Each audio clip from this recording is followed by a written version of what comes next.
To make a decision on what to do with your nest egg based on political events is not the right decision. Money is not blue or red, it's green. You have to understand that the world is a lot bigger than what you think. I've been reading a lot about tariffs and increase to cost of living since the election results came out. How much of this is fear-mongering versus legitimate concerns? Should I be saving more now or start selling off my investments before the market drops too much? Boy, there's quite a bit of emotion. There's quite a bit of politics, that we're dealing with right now. One of the things that I try to tell people is try to remove as much emotion and politics from your financial decision making as possible. I have had people call me crying and yelling after almost every general election going back 20, 25 years. So this is nothing new. At the same time, I do think there's some legitimate concerns there. There's certainly a lot of information published out there from economists talking about what the impact of tariffs might be. Quite frankly, in my experience, I think a lot of people just have misconceptions about what the tariffs are. Just to take a step back, I think in simplest terms, a tariff is just a tax. It's a tax on goods that are imported here to the United States. If an organization is, selling us tires, for example, and the U.S. levies a tariff against them, theoretically those tires, let's say coming from China, will cost a little bit more because most of the time the company will just increase the cost of that.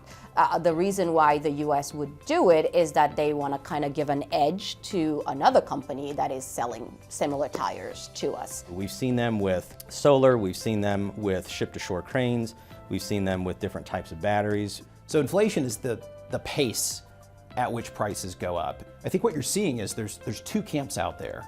There are those individuals that are saying inflation's done, right? Inflation has come back down to around 2.5%, even though the Federal Reserve says they want it around 2%.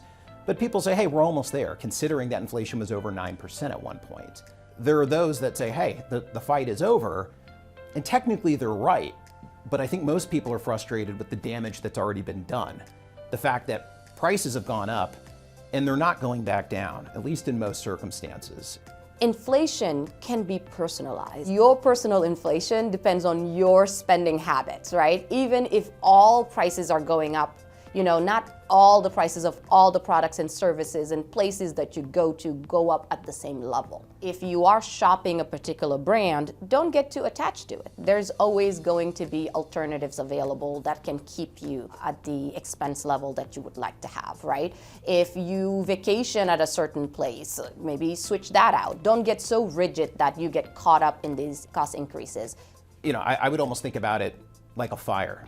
Imagine a fire started in your garage at your house, and the garage burnt down, and the fire department showed up, and they put the fire out. You can sit there and say, thank God they didn't let the whole house burn down, or you can say, our entire garage got burnt down. Look at all the damage that was done. Both points of view are correct. The fact that the fire is not going to continue to burn, but we can also be upset that a lot of damage has been done by the fire. With all of the trade issues, with all of the potential tariff changes, with all of the potential cost of living changes, people are asking, what do I need to plan for? I grew up in a house where main phone was hanging on the kitchen wall, right? And I thought I had died and gone to heaven when mom came home with a longer telephone cord so I could go around the corner and have a quote unquote private conversation with the girl I was dating at the time, right? That's pretty recent. You even go back 5 years, 10 years, think about the technological changes that have occurred. We've all got supercomputers in our pockets that are more powerful than what got human beings to the moon. So the people who are retiring right now, 60, 65, you could be living decades in retirement.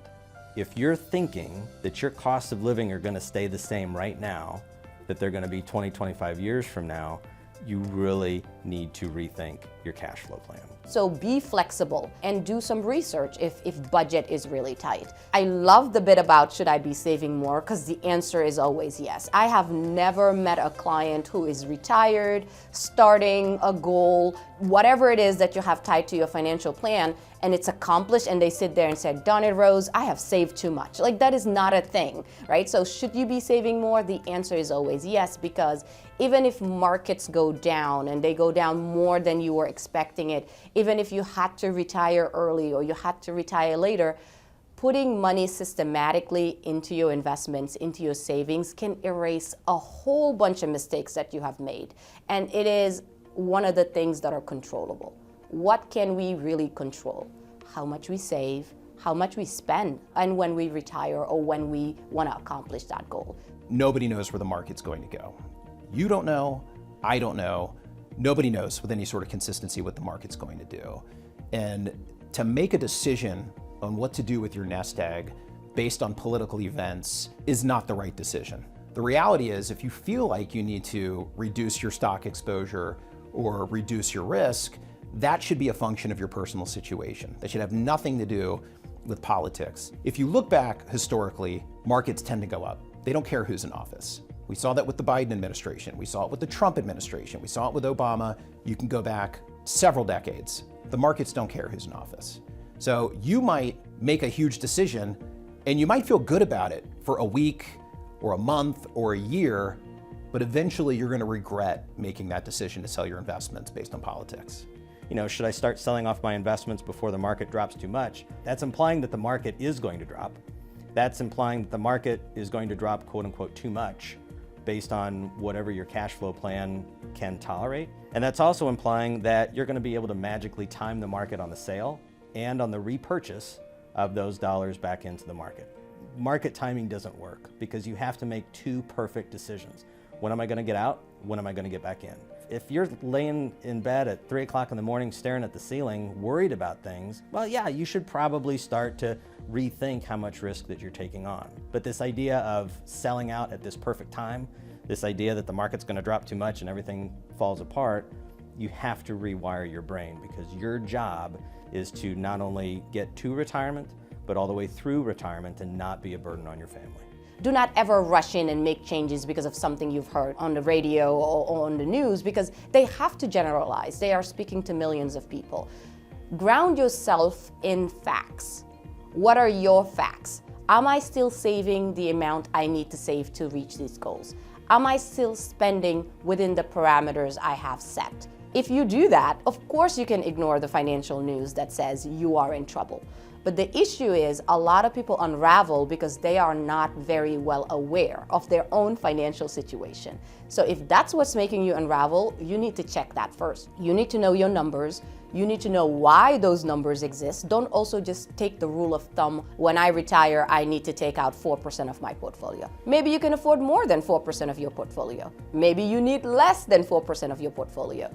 I mean, a great analogy is if I wanted to retire and live in Hawaii and somebody else wanted to retire and live in the North Georgia mountains, of course we don't have the same budget. So even if we have the same $1.5 million, $2 million, our lives are going to look a little bit different than if we retired in the exact same place. How are the 2024 election results going to affect my bottom line? I'm just a few years away from retirement. Should I change my investment strategy to be less risky? Will I be able to depend on Social Security?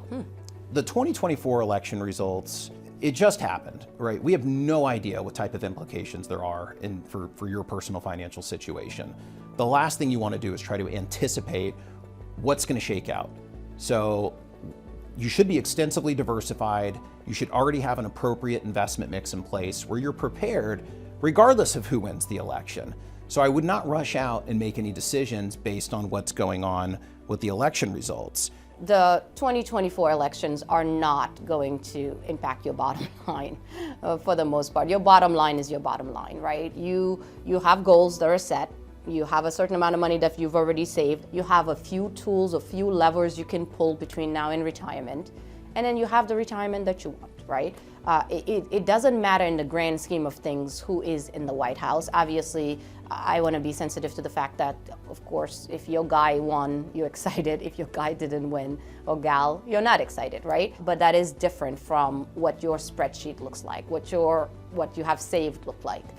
We want to just bring it back to the fact that we've had so many elections, yet so many people are still able to retire. So many people are still able to spend around the amount that they wanted to spend in retirement. When I talk with clients about how they're getting their information, I'm trying to gently suggest that they step out of their world and look at other viewpoints. I'm not trying to change their mind, right? Because I'm not trying to move them from one side to the other or get them to the middle or anything else, but you have to understand that the world is a lot bigger than what you think. Again, something's been lost, because when you have the TVs blaring, when you have all of this just jammed in your face 24 hours a day, 7 days a week, you lose the ability, I think, to really understand what's important. What's important is that you are able to have the lifestyle that you've worked decades for. What's important is that you're not a burden to your family. What's important is that, you know, you really have the ability to do all these things that you've been wanting to do forever. If you have this constant voice in your ear, that's going to shade how you look at everything. It's going to shade how you spend money. It's going to shade how you where you go. It's going to shade maybe what your estate planning considerations are. If you want to consume media, absolutely do it, but just try to, really try to force yourself to look at the other side of things. Now, being that you're a few years out from retirement, certainly it makes sense to take a step back and examine where you are, right? We're getting close to the finish line, and you want to make sure you're in a good spot. So it would certainly make sense to get some advice. You can meet with a financial planner, plenty of good financial planners out there. If you don't know one, you can call us. But the point is, even if you're fairly confident about where you are, validate that. Get a second opinion. You might find out that 90% of what you're doing makes sense, but there are some areas where you can make some adjustments or you can tweak what you're doing. Should I be less risky? This is the typical answer from a financial planner. It depends, right? It depends on where you are now. It depends on where you want to be. And it also depends on the goals that you have. Would I be able to depend on Social Security? Yes, it might look different, right? So if we are looking at Social Security today, more than half of Americans over the age of 62 who are a head of household and who are on the bottom scale of the income distribution, 2/3 of their household income is Social Security. So it's really hard for me to say Social Security is going to go away. But we are also faced with the fact that the trust fund is depleting by 2033. We should have completely depleted it just because of the fact that we don't have as many workers contributing into Social Security than we did when the baby boomer generation was still working. And now they are moving into that cycle where they will be collecting Social Security. So that's a real problem that the US government will have to solve. But just to bring us back down to earth, 80% of Social Security checks that go out is paid by current payroll taxes. So it's that 20% that trust fund was funding. So if we go down the rabbit hole, worst case scenario, yes, they don't do anything. We still have Social Security, but you get a 20% pay cut. So if that worries you a lot, these are the scenario plannings that should be happening with your financial planner. If this is a question that's truly keeping you up at night, that's the calculation that needs to be done. So you can take back some control instead of just unraveling. The truth is, when we look back, there wasn't much commentary from either one of our presidential nominees on Social Security. I think most people are aware that Social Security is in danger. Depending on what you read and what study you look at, we might be looking at around 10 years from now where Social Security is going to be potentially cut for many Americans. And let's face it, many people rely on Social Security as their primary source of income. I'd like to think that Social Security will always be there. We just don't know what the future holds. What we really need are politicians to come together on both sides to come up with a game plan. Money is not blue or red, it's green, right? This just means that your financial plan, your investment strategy cannot be based in cycles of changes in the political cycle or even in the economic cycle. It has to be based on your particular needs and your particular risk tolerance rather than everything else that's swirling around you. So it's really kind of removing that emotion, removing that politic from the conversation, and then getting back to what people really need to know. How much does it cost me to live? What do I have to work with? And how much risk do I need to take on in order to make my cash flow plan work? You want to have enough money that it never runs out one day, right? That doesn't change. So you can't sit there and look at the political landscape or the political environment and assume something's going to go wrong. This is what we do know. If you look back historically at the stock market, we'll use the S&P 500, we see that on the news every day, In 100% of circumstances in the past, when the market has crashed, and this is the Great Depression, this is the dot-com bubble, this is the Great Financial Crisis, every circumstance, the market has come back. Now, to be clear, past performance is not indicative of future results. Worth saying a second time, past performance is not indicative of future results. That is what we've seen in the past, though. In 100% of circumstances, the markets come back.